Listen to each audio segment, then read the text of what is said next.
पूर्व पक्षी ने जो कहा था उसका विस्तार करने जा रहे हैं।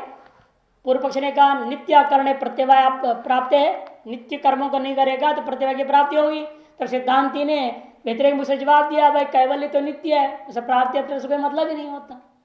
इसे पहले पूर्व पक्ष को विस्तार में समझाएंगे। ये सूत्र वाक्य एक तरह से न नित्य करण प्रत्यवाय प्राप्त चेत कैवल्य से नित्यत्वात्, है ना, नित्य के आकरण में प्रत्यय प्राप्ति हो जाती चेत न, क्यों कैवल्य से नित्यत्वात्। ये सूत्र वाक्य, इसकी व्याख्या करने जा रहे। देखिए यद केवल ज्ञानाद कैवल्य प्राप्ति तत्वसत, जो आप वेदांतियों ने कहा केवल ज्ञान से मोक्ष की प्राप्ति होती है वह अत्यंत असत्य है, गलत है। क्यों? यथा नित्यानां करणाम श्रुतियुक्तानाम अगरणे प्रत्यवायो नरकादि प्राप्ति लक्षण स्यात्, जिसलिए कि नित्य कर्मों को जो श्रुति में कहा हुआ श्रुतियुक्तानां कर्मणाम, श्रुति में कहे गए नित्य कर्मों को न करने पर अकरणे प्रत्यवाय, प्रत्यवाय का मतलब नरकादि प्राप्ति रूपा फल प्राप्ति हो जाएगी। उल्टा हो गया। पहले तो खंडन किया केवल ज्ञान से मोक्ष नहीं होता, हम नहीं मानते, और अगर आपने कर्म को भी त्याग दिया फिर तो सीधा नरक में जाएगा, मोक्ष का मिलना उसे, वो सीधे नरक में चला जाएगा।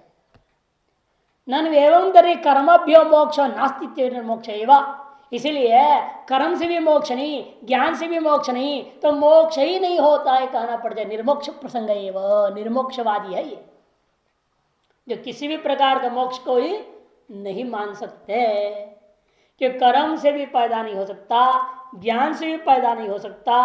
उसमें तो दिया पहले केवल ज्ञान से क्यों नहीं हो सकता, उसमें बता दिया था ना कि भाई कैसे आपने स्वयं ही भगवान ने या कर्मों का विधान कर दिया, एक क्षण चुप नहीं बैठ सकता हो, कर्म करेगा। इसका मतलब क्या, ज्ञान केवल ज्ञान से मोक्ष होगा नहीं, कर्म तो करते ही रहेगा ना, सहभागी हो गया। और नित्य कर्म तो यावत जीवन करने के लिए कह दिया है। जो कर्म के बिना ज्ञान का अभ्यास भी आप नहीं कर सकते, केवल ज्ञान कहां से होगा। अरे केवल ज्ञान से मोक्ष नहीं होगा, कर्म से भी मोक्ष नहीं होगा, क्योंकि आपने सब कर्म को छोड़वा दिए हो, सर्वकर्माणि संन्यास्य कह दिया, कर्म त्याग दिया, ज्ञान से मोक्ष नहीं हुआ, तो न कर्म से मोक्ष, न ज्ञान से मोक्ष, न कर्म ज्ञान समुच्चय से मोक्ष, अर्थात मोक्ष नाम की चीज ही नहीं है। इति चेत नैष दोष नित्यत्व मोक्षस्य, ऐसा मत कहो। मोक्ष नित्य चीज है, उसको न प्राप्त करना है, न उत्पन्न करना है, न कुछ करके होने वाला नहीं है। अब इस पर बड़ा विचार चलेगा। भाई आपने जो कहा, सबसे पहले पूर्व पक्ष ने कहा नित्य कर्म का न करने से नरक होगा, इस पर विवाद शुरू होगी। न कर, नित्य कर्मों का न करने का फल नरक है, कहां विधि हुआ पहले बताओ, है कहीं विधि?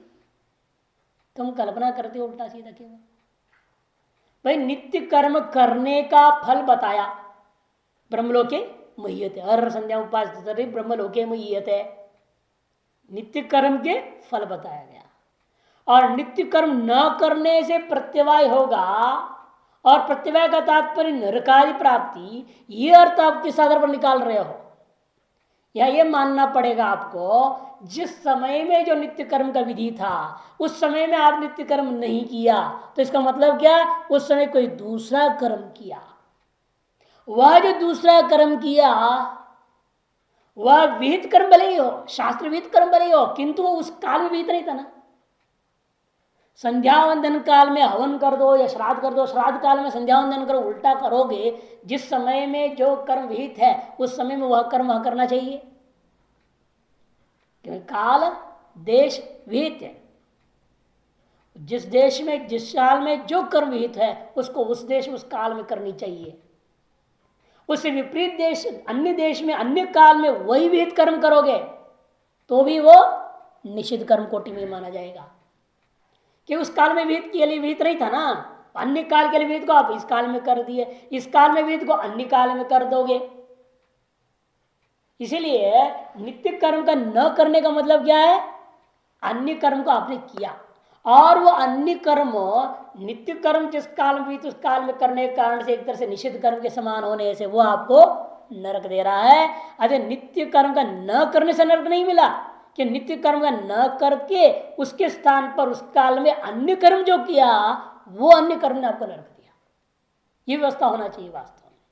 ये समझा रहे देखो, नित्यानाम कर्णम अनुष्ठानात् प्रत्यवाय से प्राप्ति। देखो सिद्धांत क्या है, नित्य कर्मों का अनुष्ठान से प्रत्यवाय की प्राप्ति नहीं होती। और प्रतिषिद्ध से अकरणाद अनिष्ट शरीर उपपत्ति, और प्रतिषिद्धों का न करने से अनिष्ट शरीर की उपपत्ति नहीं होगी। ये कर रहे हैं हमारे अनेकों जन्मों से जो कर्म हो रखे हैं उन कर्मों का क्षय से मोक्ष हो सकता है। क्योंकि मीमांसकों में मुख्य सिद्धांत क्या, कुशल न्याय है ना, कुशल न्याय है। जैसे आजकल ड्रम न्याय बोल लो, ड्रम गेहूं का ड्रम ऊपर से डालना बंद कर दो, नीचे से निकालते जाओ तो क्या होगा, एक दिन खाली। इसी तरह से आप नया कोई संकल्प पूर्वक फलाकांक्षा से कोई कर्म नहीं करना, नित्य कर्म लगातार करते करना रहने से क्या होगा, प्रत्यवाय नहीं होगा। प्रचित का न करने से नरकादि योनि प्राप्त नहीं होगी, अनिष्ट शरीर की प्राप्ति नहीं होगी। काम्य कर्मों को छोड़ दो, काम्य कर्मों को त्याग दो। काम्यानांच वर्जनात् इष्ट शरणपत्ति, काम्यों को आपने त्याग दिया है अतः इष्ट शरीर की भी प्राप्ति नहीं होगी। तो इष्ट शरीर में प्राप्ति नहीं, अनिष्ट शरीर में प्राप्ति नहीं, प्रत्यवाय भी नहीं हुआ, तो वर्तमान शरीर आरंभक कर्मण फलोपभोग क्षय पतिते अस्मिन् शरीर है। तो वर्तमान शरीर के आरंभक जो कर्म थे प्रारब्ध कर्म, उनका फलोपभोग करके क्षय होने से यह शरीर जब मर जाएगा तब देहांतर प्राप्त उत्पत्तौ च कारणाभावात, देहांतर उत्पत्ति में कोई कारण नहीं रह गया। और आत्मनो रागादिनांच अकरणात्, और आत्मा के अंदर रागादि है ही नहीं सा कारण, इसलिए स्वरूप अवस्थिति हो जाएगी। आत्मा अपने स्वरूप स्थित हो गया, मोक्ष हो गया, बड़ा आसानी से मोक्ष हो जाता है। ये पूर्व पक्ष का आशय कोई कर्म मीमांसा चल रही है, कर्म से मोक्ष। क्योंकि नया कर्म मत करो, सकाम कर्म करना नहीं है। निष्काम नित्य कर्म करते रहेंगे तो प्रत्यवाय लागू नहीं होगा। सकाम कर्म करने से इष्ट स्वर्गादि देवादि शरीर की प्राप्ति नहीं होगी। निष्काम नित्य कर्म करने से प्रत्यवाय लागू नहीं हुआ तो नरकादि योनि नहीं होगा। निश्चित कर्म हमने नहीं किया इसलिए पाप योनियां नहीं मिलेंगे। और ये शरीर मिला हुआ है, ये प्रारब्ध कर्म का क्षय होने से शरीर को नष्ट होना ही है। और नया शरीर को उत्पन्न होने के लिए कोई कारण नहीं रह गया, कोई कर्म नहीं रह गया, अतएव पुनर्जन्म होगा ही नहीं। तो आत्मा स्वतः ही सर्वकर्म का इस तरह से खत्म हो जाने से स्वरूप में स्थित हो जाएगा, मोक्ष हो जाएगा। इति अयत्न सिद्धम कैवल्यम, बिना कोई विशेष यत्न किए ही कैवल्य की सिद्धि हो जाएगी। अतीत अतिक्रांत अनेक जन्मांतर कृतस्य, तब पूर्व पक्षी खड़ा होता है उस मीमांसा के लिए। वेदांति नहीं है यहाँ पर, सिद्धांति जो बोल रहे ना, यहाँ जो अभी शास्त्रार्थ जो जानबूझ के छेड़ दिए हैं, जो व्यक्ति निर्मोक्ष मान रहा, मोक्ष ही नहीं कह दिया ना, उसके खिलाफ मोक्ष मानने वाले कर्मकांडियों को जोड़ो। पहले कर्मकांडी से उसे भिड़ाओ। और कर्मकांडी ने क्या कर दिया, कर्म से मोक्ष सिद्ध करते हुए निर्मोक्षता को खंडन कर दिया। नहीं, मोक्ष होता है संसार में, ये मत कहो मोक्ष होता ही नहीं है। मोक्ष कैसे होता है, अनायास हो जाता है। अनायास कैसे हो जाएगा, सर्व कर्म क्षय हो जाने से, कुशलोपाद न्याय से मोक्ष हो जाएगा। तब फिर वेदांति आएगा उसके बाद। जब निर्मोक्ष खत्म हो गया, पूर्व पक्ष समोक्ष सिद्धांत स्थापित हो गया, तो कर्म से मोक्ष खंडन करते ज्ञान से मोक्ष की सिद्धि करेगा। जैसे मांडुक्य में किया ना, बौद्धों को, एक बौद्ध को दूसरे बौद्ध से भिड़ाया, उस बौद्ध को फिर तार्किकों से भिड़ाया, ऐसे भिड़ा करके अंत में अपना खड़ा कर दिया। उसी प्रकार यहां पर भी कर रहे हैं। निर्मोक्षवादी का खंडन कर दिया मोक्षवादी मीमांसक ने कि कर्म से मोक्ष है। तब निर्मोक्षवादी शंका करता है, मेरे कर्म से मोक्ष कैसे होगा, सारा संचित कर्म खत्म हो जाएगा, कैसे निश्चय करोगे? क्योंकि पिछले बीते हुए कितने जन्म में मालूम है किसी को? अतीत अतीत क्रांत, अतिक्रांत कितने हैं, अनेक जन्मांतर्गत पिछले काल में बीते हुए अनेक जन्म हुए हैं। अतिक्रांत मने अतीत काले क्रांत व्यतीत, जो अनेक जन्मांतरकृत अनेक जन्मांतरों में किए गए कर्मों का, जो कैसे कर्म है वो, कुछ कर्म स्वर्ग देने वाले हैं, कुछ कर्म नरक देने वाले हैं, कुछ कर्म मनुष्य देने वाले हैं, कुछ कर्म यह सब पृथ्वी पर भी विभिन्न योनियों के लायक है। क्योंकि ये तो है नहीं कि जितना भी कर्म एक ही फल देने वाला हो, अलग अलग प्रकार के कर्म अलग अलग योनियों की प्राप्ति हुई, अलग अलग जन्म प्राप्त हुए हैं। 84 लाख योनियों में भटक करके मनुष्य में आता है कहते हैं। तो जितने योनियों में जो जो कर्म हुए हैं वे सब कर्म एक तरह का जन्म देने के योग्य थोड़े होंगे, अलग अलग जन्म देंगे। कोई कर्म स्वर्ग का फल देने वाला है, कोई कर्म नरक देने वाला है। वे सब कैसे नष्ट हो जाएंगे? स्वर्ग नरक प्राप्ति फल से अनारब्ध कार्य से, जिनने अपने कार्य को आरंभ ही नहीं किया उनका उपभोग अनुपत्य है, उनका उपभोग हो नहीं सकता। अतएव सर्व कर्म क्षय पूर्वक मोक्ष की व्यवस्था आप दे नहीं सकते। क्षया भाव चेत न, ऐसे नहीं कहना। नित्य कर्मानुष्ठान आयास दुखोपभोग तत्फलोपभोगत्वपत्ते है। नित्य कर्मानुष्ठान के आयास से जन्य जो दुख उपभोग तत्फलोपभोगत्वपत्ते है, उन सारे फलों का भोग हो गया मान लूंगा। यदि मीमांसक एक देशी जवाब दे रहा है, यदि शुद्ध मीमांसक भी नहीं यही है, मीमांसकों में अनेक है ना, उनमें से एक बोल रहा है। और क्या कह रहा है? जो नित्य कर्म हम अनुष्ठान करते हैं, हाँ देखो सवेरे उठना पड़ेगा सूर्योदय से पहले, संध्यावंदन करना है ना, तो जल्दी उठना पड़ेगा। और ठंडी का दिन हो, जल्दी उठना पड़े, नहाओ धो और संध्यावंदन करो। और दक्षिण वाला उत्तर मेरे दौर मुसीबत है, और गीले कपड़े में संध्या में बैठ जाते हैं। फिर उनमें भी क्या कर दिया, दो सिस्टम कर दिया। ऐसा करो फिर शुद्धि नहीं रहेगी ना, कपड़ा इधर उधर रखने से। जहाँ पूजा का कमरा है उसी में रस्सी बांध दी, वहीं सुखा दो कपड़े को। गीले कपड़े में आना स्नान घर से, वो सूखा कपड़ा लेना जो शुद्ध है उसको पहनना, और गीले कपड़े को बगल में रख दो। फिर उस गीले को धो करके वह सुखा देना अगले दिन के लिए। इस तरह से रोज करनी पड़ेगी सर्वेशा आपको।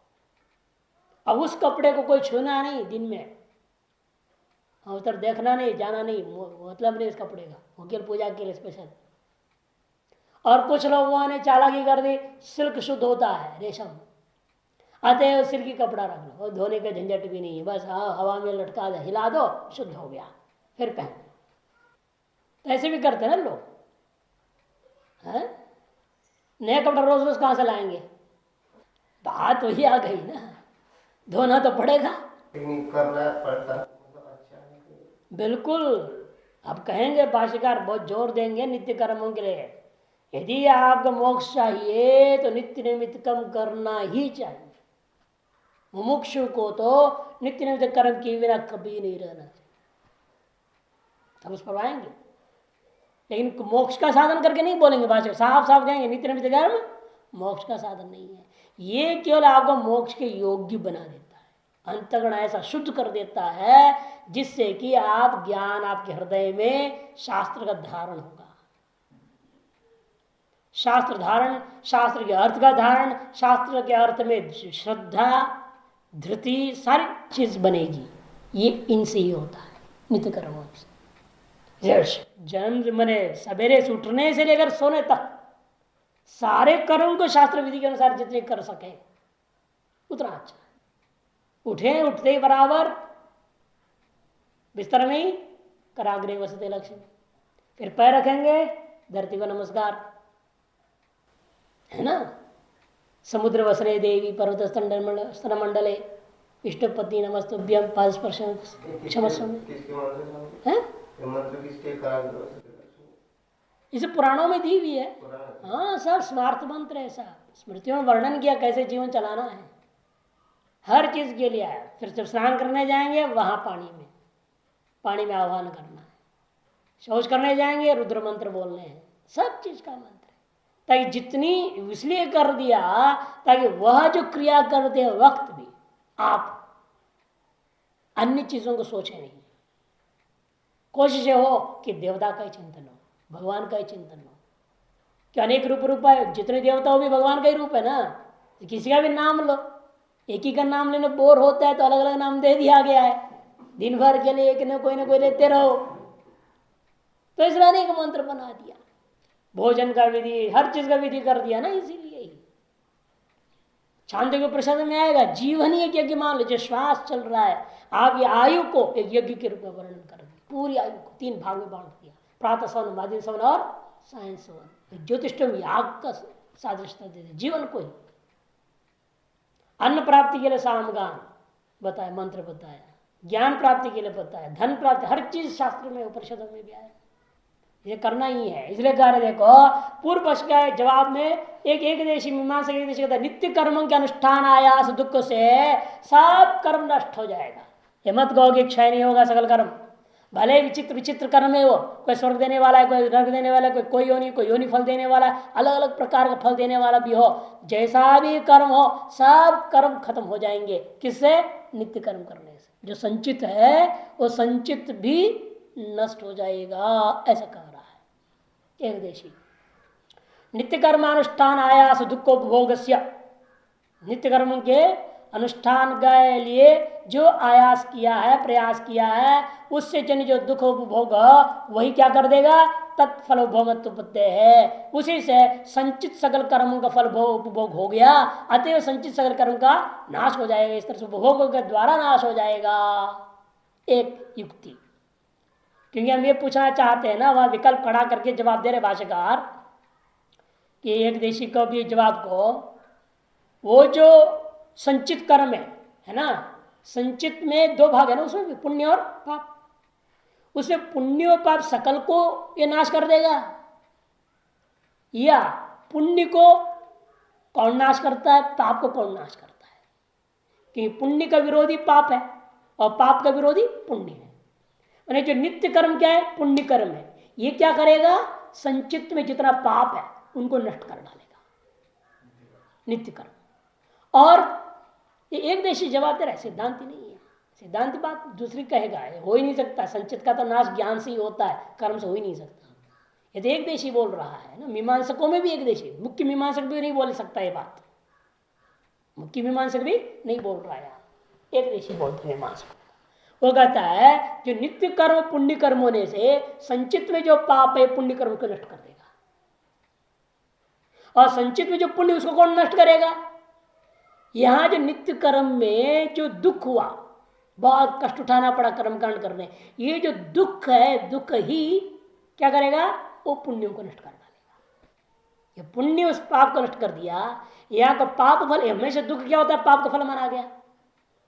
अच्छा क्या करेगा? पाप फल भोग आपने कर दी तो पुण्य नष्ट हो गया वहां का।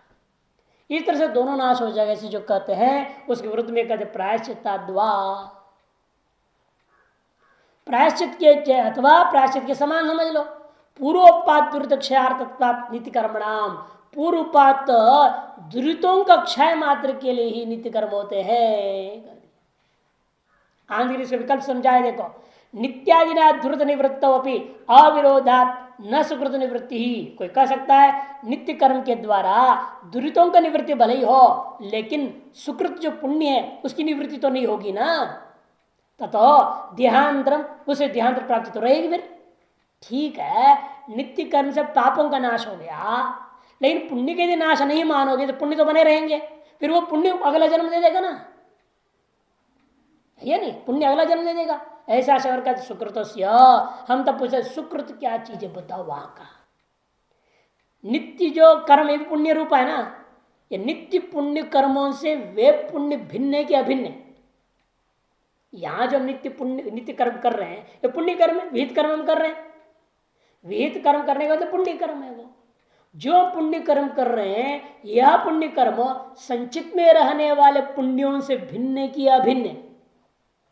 ये वो मिल करके काम करेंगे या अलग अलग काम करके फल अलग अलग देंगे?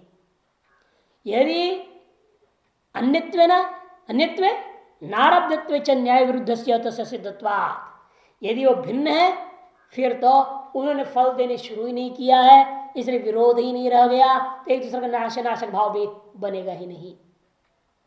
तस्य सिद्धत्वा तथा देहांतर योगात, इस उनसे देहांतर की प्राप्ति भी नहीं होगी। और नित्यादि अनित्यत्व अथवा नित्य कर्मों के साथ उन पुण्य कर्मों को अनन्य मानोगे न तस्य फलांतरम, जो इन नित्यों का फल है वही उनका फल हो जाएगा, दूसरा फल ही नहीं रहेगा। और वो फल क्या है?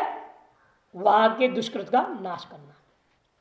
आरब्धानांच, और प्रारब्ध जो कर्म कैसा होगा उनका तो उपभोगे नहीं कर्मणांग क्षीणत्वा, आरब्धान कर्म प्रारब्ध जो कर्म है उनको उपभोग के द्वारा क्षीण हो जाने से अपूर्वाण चक्रणाम अनारंभ है, और कोई नया कर्म का आरंभ न करने से अयत्न सिद्धम कैवल्यम चेत न, यहां से मुख्य सिद्धांति आएगा।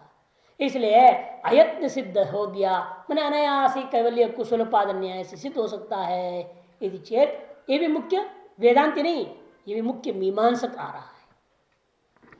अब मुख्य मीमांसक में भी का साथ देने के लिए वेदांत मुख्य मिल करके पहले जवाब दे रहे, फिर अलग अलग दो जवाब होगा।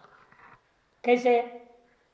पहले क्योंकि जो मोक्ष है ही नहीं बोलने वाला तो महानास्तिक है ना, उसके लिए सब आस्तिक मिलना पड़ेगा हराने के लिए, तो वेदांति भी सपोर्ट देगा मीमांसक को। बोलो तुम उसको भिड़ा रहे ना, अब भिड़ाने के लिए अपना सहयोग भी तो देना पड़ेगा। और मीमांसकों में कुमार भट्ट क्या कहते हैं, वो तो कहते कर्म और ज्ञान के समुच्चय से मोक्ष मानते हैं, ज्ञान के बिना मोक्ष नहीं होगा उनके यहां भी, लेकिन केवल ज्ञान से नहीं होगा किंतु कर्म विशिष्ट ज्ञान से होगा। इसलिए उपनिषद मंत्र को भी वो लेते हैं। ऐसे मीमांसा क्या खड़ा हुआ, उपनिषद मंत्र को लेकर खड़ा हो रहा है। तमेव विदित्वा मृत्यु में नान्य पंथ विद्यनायति विद्याया अन्य पंथा मोक्षाय न विद्यते इति श्रुतय है। श्वेताश्वत परिषद 3:8 का है। तमेव विदित्वा मृत्यु में, उसी को जान करके घोर अविद्या की मृत्यु को अतिक्रमण कर जाता है। नान्य पंथा विदिते अयनाय, और मोक्ष अयनाय मैंने मोक्ष प्राप्ति के लिए इसके अलावा कोई दूसरा मार्ग ही नहीं है। इति विद्याया अन्य पंथा मोक्षाय न विदिते, विद्या से भिन्न कोई दूसरा मार्ग मोक्ष के लिए नहीं है इति श्रुते है। और जो व्यक्ति विद्या को छोड़ करके कर्मादि से मोक्ष का प्रयास करता है उसकी निंदा भी की गई वहीं पर, उसी 6 अध्याय 3:8 और 6:15 दो जगह आया तविदित्वा, और 6:20 में देखो क्या कह रहे हैं, चर्मवद आकाश वेष्टन असंभववद अविदुषो मोक्ष असंभव श्रुते है। जैसे चमड़े को वेष्टन कर लिया जाता है, कपड़े को लपेट करके गोल आदि करके मोड़ माड़ करके रख लेते हो, वैसे कोई व्यक्ति आकाश को मोड़ लेने की प्रयास करता हो, जैसा वह असंभव है उसी प्रकार से अज्ञानी के लिए यह मोक्ष भी असंभव है। निंदा हुई नहीं दूसरा पक्ष। मंत्र नीचे दर यदा चर्वद आकाशम वेष्टिष्यन्ति मानवाः तदा देवम अविज्ञाय दुःखस्यांतो भविष्यति। यदा चर्वत, जैसे चमड़े को लपेट लिया जाए वैसे आकाश को लपेटने के लिए प्रयास करता है महामूढ़ अज्ञानी आदमी। ऐसा सोचे यदि, अज्ञानी तो सोचेगा ना, अविवेकी सोचेगा जैसे मैं कपड़े को लपेट के जेब में डाल लिया वैसे मैं आकाश को लपेट के मुट्ठी में बांध लूंगा, ऐसा कौन कहेगा? मूढ़ ही तो कहेगा। ऐसे मूढ़ व्यक्ति ज्ञान से मुक्त है, असलियत से दूर है, सत्य से दूर है, वह व्यक्ति को कभी मोक्ष प्राप्त नहीं हो सकती। तथा देवम अविज्ञाय, वह ब्रह्म को न जान करके दुख शांत भविष्यति, वह दुख को ही अंततः प्राप्त करता है। इस प्रकार श्रुति कह रही है। और श्रुति अर्थ में स्मृति को भी दे रहा है, अनारब्धान कथे श्रुतेश्च है ना, चरवदाग इत्यादि ज्ञानात् कैवल्यम आपनोति इति च पुराण स्मृत है। और ज्ञान से ही कैवल्य की प्राप्ति होती है, ऐसा किसी पुराण का नाम नहीं दे रहे भाष्यकार, पुराण स्मृति कोई पुराण विशेष में ऐसे कहा गया है। अनारब्ध फलानाम पुण्यानाम कर्मणाम क्षयानुपत्तेश्च, और सबसे बड़ा बात है जो अब बार बार जो एक देशी मीमांसक ने भी कह दिया, प्रारब्ध कर्म से भिन्न संचित कर्म में जो पुण्य है या पाप है वो भी नष्ट हो जाएंगे, ये बिल्कुल महाभ्रांति है। संचित कर्म का नाश हो ही नहीं सकता कर्म से, इस जन्म में जो आप कर्म कर रहे हैं, इन कर्मों से संचित कर्म का नाश नहीं हो सकता। संचित कर्म का नाश ज्ञान से, वो भी साक्षात ज्ञान नहीं नष्ट करेगा। ज्ञान से नाश जो हम लोग कह देते हैं, संचित कर्म नष्ट हो जाता है, क्रियमाण नष्ट हो जाता है, क्यों कहते हैं कि ज्ञान ने क्या किया, अविद्या को नष्ट कर दिया। और ये सारे कर्म कहाँ हैं? अविद्या में थे। जब अविद्या खत्म हो जाएगी तो क्या होगा? जैसे घड़ा ही फूट गया, अब दूध पी लो, कैसे पियोगे? अब जब घड़ा ही फूट गया तो क्या होगा? दूध भी मिट्टी में मिल गया, कैसे पियेंगे? अब इधर से जब अविद्या ही नष्ट हो गई, अविद्या भी घड़ा में थे संचित कर्म, अब वो कहां से फल देंगे? या उनको नाश कौन करेगा? कोई मतलब ही नहीं बनता। इसे नाश नाश भाव आदि संचित कर्मों का किसी भी कर्म के साथ यहाँ वर्तमान का नहीं हो सकता। न ज्ञान ही साक्षात कर्मों को नष्ट नहीं करता, किंतु कर्म का कारण, कर्म जिस अधिष्ठान में विद्यमान है उसको नष्ट करने से कर्म नष्ट हो गया कह दिया जाता है।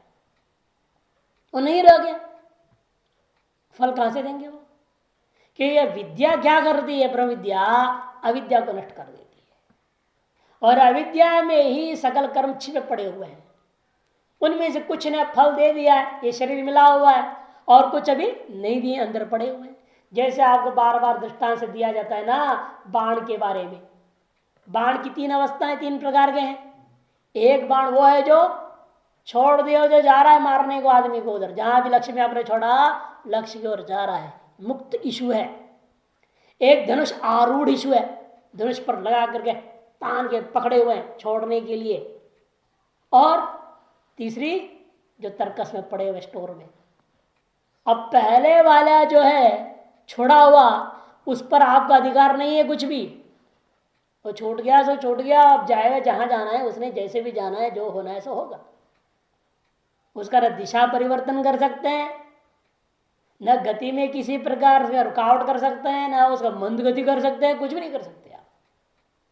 लेकिन जो धनुष आरूढ़ है और जो तर्कस में है, इन दोनों के बारे में आपकी मर्जी है, छोड़े ना छोड़े। इसे प्रारब्ध कर्म छुटा हुआ है, क्रियमाण आरूढ़ है, धनुष में संचित है। यदि आप धनुष को निकाल के बगल में रख दिया, तर्कस को काट के भाग दिया, आप क्या होगा? गया किनारे, छुट्टी हुआ है। क्योंकि धनुष और तर्कस रूपी आधार में ही बाण थे जो आपके मर्जी से छोड़े जा सकते थे, भविष्य फल प्राप्त कर सकते थे। जब आधार को ही आपने छोड़ दी, आधार को ही तोड़ दी, नष्ट कर दी, तो क्या होगा? तो अपने आप बाण का फल प्राप्ति खत्म हो गया। उसी प्रकार यहां पर भी अविद्या को हम नष्ट कर देंगे तो जितनी भी संचित कर्म है और ज्ञानोत्तर काल में जो क्रियमाण कर्म है, इस जन्म ज्ञान के पूर्व में जो क्रियमाण कर्म थे, वे सारे कर्म स्वतः ही अविद्या के नष्ट होने से जो उसमें जमा होते रहे हैं वो खत्म हो जाएगा। लेकिन प्रारब्ध कर्म अवरुद्ध होने के नाते वह चलते रहे। ज्ञान अवरुद्ध होता है प्रारब्ध कर्म। ये सृष्टि दृष्टिवाद, दृष्टि सृष्टिवाद में भी, अजातवाद में है कहता कर्म कोई नहीं रह गया, अविद्या नहीं रही तो सारा खेल खत्म, माया खत्म।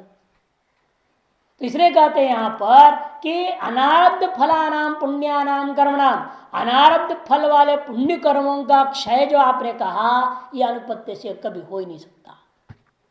यथा पूर्वोपात्तानाम दुरितानाम अनारब्ध फलानाम संभव तथा पुण्यानाम भी अनारब्ध फलानाम संभव। जैसे पूर्व में जन्म जन्मांतर में उपात्त गृहित दुरितों का जो अनारब्ध फल वाले पाप है वे जन्म दे सकते हैं, तो जो पूर्व जन्मों में प्राप्त अनारब्ध फल वाले जो पुण्य कर्म है वे भी जन्म दे सकते हैं। क्योंकि पूर्व ने कहा ना वो दुरित तो रहेंगे, कुछ ना कुछ वो फल दे देंगे, कहते नहीं हो सकता। जैसा वो दुरित यदि फल दे सकते हैं संचित में से, वहां का पुण्य भी फल दे सकते हैं, उनका नाश नहीं मान सकते किसी प्रकार से। ध्यानत्रम अकृत्वा क्षय अनुपत्तो मोक्ष अनुपत्ति स्यात्। इसे उनका देहांतर को उत्पन्न किए बिना, देहांतर को उत्पन्न किए बिना वे क्षय नहीं हो सकते। और जब तक वो क्षय नहीं होंगे, कर्म से मोक्ष मानने वालों के लिए मोक्ष भी नहीं हो पाएगा। और कितने हैं पता नहीं, और कितने शरीर देंगे भी मालूम नहीं। फिर उन सकल पुण्य पापों का नाश होने के बाद मोक्ष होगा यदि कोई कहेगा, ऐसा मोक्ष भी संभव ही नहीं होगा। इस तरह से मुख्य मीमांसक ने क्या कर दिया, वह एक देशी मीमांसक को खत्म कर दिया। धर्माधर्म हेतुनांच राग द्वेष मोहानाम अन्यत्राप्त ज्ञान उच्छेदन पत्ते है। धर्माधर्म उच्छेदन पत्ति ही ये आज्ञा वेदांती। ये अगर धर्माधर्म आदि के कारणीभूता राग द्वेष और मोहों का आत्मज्ञान से भिन्न किसी भी साधन से उच्छेदन पत्ते है, उच्छेद हो नहीं सकता। और धर्माधर्म उच्छेदन पत्ति स्यात्, और अपने आप में धर्माधर्म उच्छेद हो जाएंगे या कर्मों से उच्छेद हो जाएंगे, यह कभी नहीं हो सकता। धर्माधर्मादेर उच्छेद अनुपत्ति ही, क्योंकि राग द्वेष मोह का उच्छेद नहीं होगा तो धर्माधर्म का उच्छेद नहीं होगा। कि धर्माधर्म आदि का कारण कौन है, राग द्वेष मोह आदि, और जब तक उनका उच्छेद नहीं होगा धर्माधर्म का उच्छेद कैसे हो जाएगा। और ज्ञान के अलावा कोई दूसरा साधन ही नहीं है। राग द्वेष मोह, राग द्वेष मोह ने सत्वरजतम, इनको नाश कौन करेगा। तो ज्ञान से इनका नाश होगा जब, तब इनके नाश होने से इनका कार्य कौन है, धर्माधर्म, वो भी तभी नष्ट हो पाएंगे। नित्यानांच कर्मणा पुण्य लोक फल श्रुते है। और दूसरी बात, आपने कहा नित्य कर्मों से प्रतिभा प्राप्त नहीं होगा, ये फल है, कद नहीं, ये हो ही नहीं सकता। तो नित्य कर्मों का फल दूसरा बताया गया शास्त्रों में।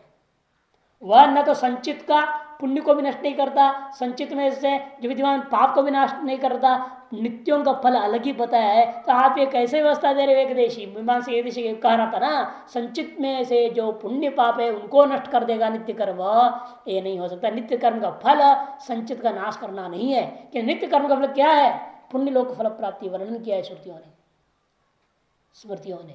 एक स्मृति दे रहे, देखो यहाँ, वर्णा आश्रमाश्च स्वकर्म निष्ठा इत्यादि स्मृतेश्च कर्म क्षणपत्ति है। कि नित्य कर्म पुण्य लोग फल देते हैं, ऐसा सुनने को मिला। गौतमीय धर्म सूत्र ये 11वां अध्याय 29वां सूत्र है, गौधसु 11-29। वर्णा आश्रमाश्च स्वकर्म निष्ठा इत्यादि स्मृतेश्च कर्म क्षणपत्ति है। इस श्रुतियों के आधार पर भी कर्म के क्षय की उत्पत्ति नहीं हो सकती। और श्रुति क्या है, ब्रह्मलोके मह्यते। श्रुति है ब्रह्मलोके मह्यते, और स्मृति है ये चीजें बता रही है। इसीलिए कभी भी नित्य कर्मों से आप संभावना भी नहीं, कल्पना भी नहीं कर सकते कि संचित कर्मों का नाश हो जाएगा, ऐसा नहीं हो सकता। ये तो, और जो लोगों ने कहा था आहु नित्यानि कर्माणि दुख रूपत्वा पूर्वकृत दुर्द कर्मणाम फलम एव न तो देशान सर्व व्यतिरेकेण अन्य फलम अस्ति अश्रुतत्वात् जीवनादि निमित्ते च विधानादिति न।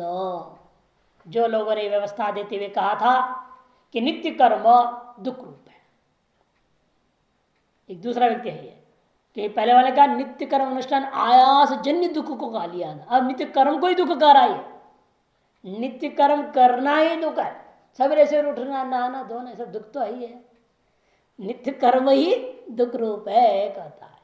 सवेरे दोपहर शाम तीनों टाइम ध्यान रखना पड़ेगा, या कम से कम 2 टाइम तो संध्या करनी, 2 समय का ध्यान रखना पड़ेंगे। मुश्किल है ना ये सब काम, और उस समय अन्य काम में जा ही नहीं सकते। जाएंगे तो भी ध्यान रखना पड़ेगा, घड़ी पहुंचना है सूर्यास्त से पहले, संध्या करनी है ना धोके। या तो फिर एक ही काल संध्या करते, क्या कर लोग, इसलिए प्रातः काल संध्या कर दिया, हो गए ना दोपहर शाम, कुछ राम राम करते रहो बस। इसलिए कहते हैं ये नित्य कर्म कैसे है, दुख रूपता। ये क्या करते हैं, पूर्वकृत दुर्द कर्मणा, पूर्वकृत जो पाप है, पूर्व जन्मों में किए गए पाप का फल है। न तो देशाम सर्वव्यतिरेकेण अन्य फलम अस्ति, इसलिए उनका नित्य कर्मों का स्वरूप निष्पादन करने के अलावा और कोई फल ही नहीं है। माने पापों का भोग है जो नित्य कर्म हम कर रहे हैं। बताओ, उल्टा खोपड़ी आ गई। अनेक जन का पाप है तभी आप शूद्र नहीं बने, बताओ उल्टा है ना। अनेक जनों का पाप की वजह से ब्राह्मण बने, और उन पापों को भोगने के लिए ब्राह्मणों को नित्य संध्या पूजा पाठ करना पड़ रहा है। नित्य कर्म दुख रूप होते हैं, ये दुख रूपा नित्य कर्म पूर्व जन्म का पाप का फल ही है। ऐसे कोई कह रहा है अन्य फलम नास्ति, इसे नित्य कर्मों का अनुष्ठान करने के अलावा उनका और कोई फल ही नहीं होता दुर्तों का। अश्रुतत्वात्, क्योंकि अन्य कोई फल श्रुत नहीं है। जीवनाद निमित्ते च विधानात्, और जिंदा रहने के लिए ही विधान किया गया। हर हर संध्याम उपासिता शुचि सन शत वर्ष जीविना, ऐसा कह दिया है श्रुति ने। रोज रोज सुबह शाम हर हर संध्याम उपासिता, विकब कैसे, शुचि ने शुद्ध होकर के 100 साल जीने के लिए करना। शतजीवी का दिया ना, मैंने जिंदा रहने के लिए कर्म करना पड़ता है वास्तव में, पवित्रता में जिंदा रहने के लिए। ऐसे जो कहा है इसलिए मानना पड़ता है अनेक जनों का पाप का फल है ये। यदि चेत न कहता है ऐसा नहीं हो सकता। क्यों? वे आप ही स्वयं कहते हो वो संचित है। संचित का मतलब क्या? अभी फल देने के लिए शुरू नहीं किए हैं। जब फल देने के लिए शुरू नहीं कर रहे हैं तो आप ये कैसे कर रहे हो? उनका फल ये नित्य कर्म रूपा दुख है। विरुद्ध बात हो गई ना। एक तरफ कह रहे हो वो संचित अनारब्ध है, वे फल को देना आरंभ ही नहीं किए हैं, और दूसरे कह रहे हो ये सब दुख उसी का फल है। विरुद्ध हो गया ना। वही करें अप्रवृत्ता नाम फलदान असंभवा, जो प्रवृत्त हुए ही नहीं है वो फल दे नहीं सकते। दुख फल विशेषण प्रतिष्ठा, जब वे कोई फल ही नहीं दे सकते तो एक विशेष दुख देने लग गए, दुख विशेष दे रहे हैं, यह तो हो ही नहीं सकता है। ये दुखतम पूर्वजन कृत दुरितानां करुणाम बलम, और ये जो ऊपर से उल्टा आपने कह दिया पूर्व जन्म कृत दुरितों का, दुरित कर्मों का यह फल है नित्य कर्मष्ठान आयास दुखम। अब कर्म ही नहीं कि कर्म में किए जन आयास जन दुख को फल मानना, ये दूसरा। एक तो गया दुरितों का फल क्या है? नित्य कर्म अनुष्ठान करना ही पापों का फल है, ये बोल रहे थे। अब एक दूसरा खड़ा होकर बोल रहा है चलो चलो विरोध हो रहा है तो ये हम नहीं कहेंगे, बदलते बात को।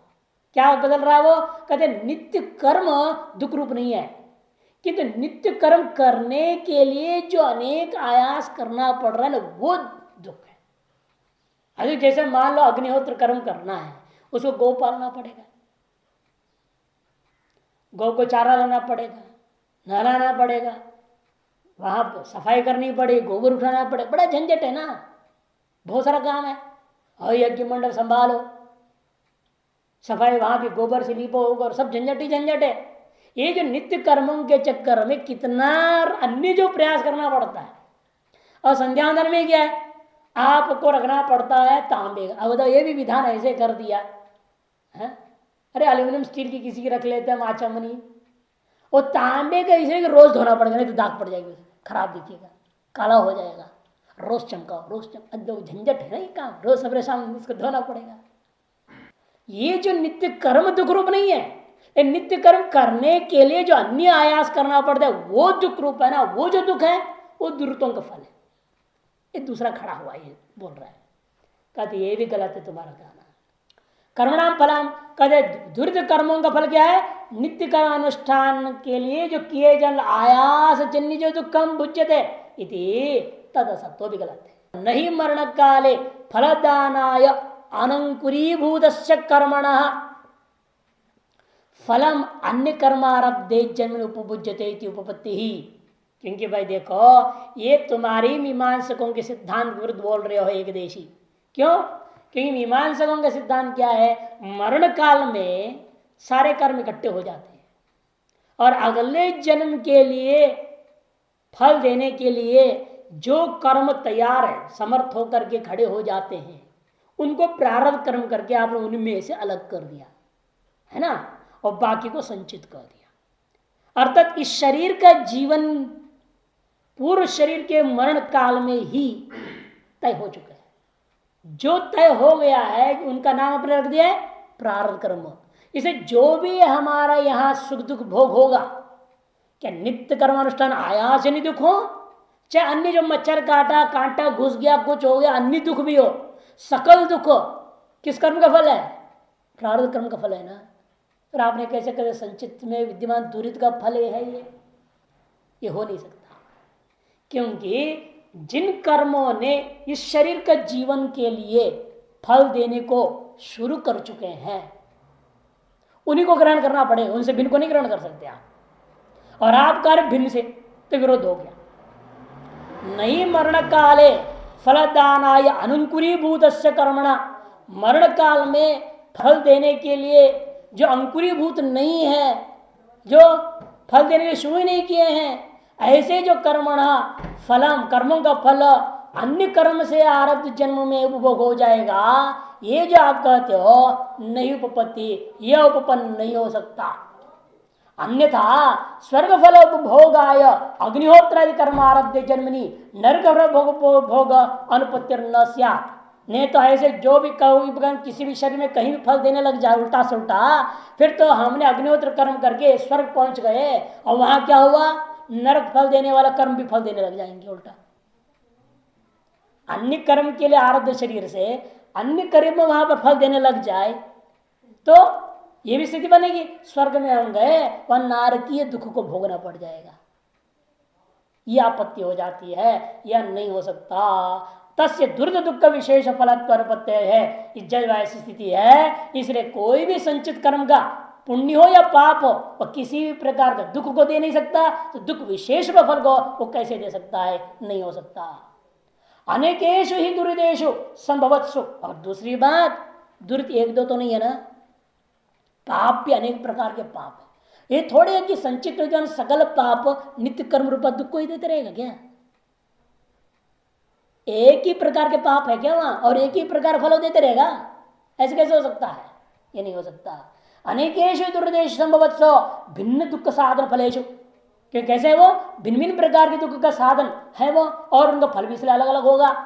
ये नित्य कर्म अनुष्ठान आया दुख मात्र फलेशु कल्प्यमानेशु, और आप उसको संकोच करके नित्य कर्मानुष्ठान आया जिन दुख मात्र में संकोच करने गए तो द्वंद्व रोग आदि बाद निमित्तम नहीं शक्य थे कल्पयितुम, फिर तो द्वंद्व मैंने सुख दुख जो ठंडी गर्मी आदि द्वंद्व, भूख प्यास आदि द्वंद्व, रोग आदि बाधा निमित्तम नहीं शक्य थे कल्पितम, और उनका वो जो दुख है वो दुख कौन से पाप कर्म से प्राप्त हुआ, ये व्यवस्था कैसे कल्पना कर सकते हो?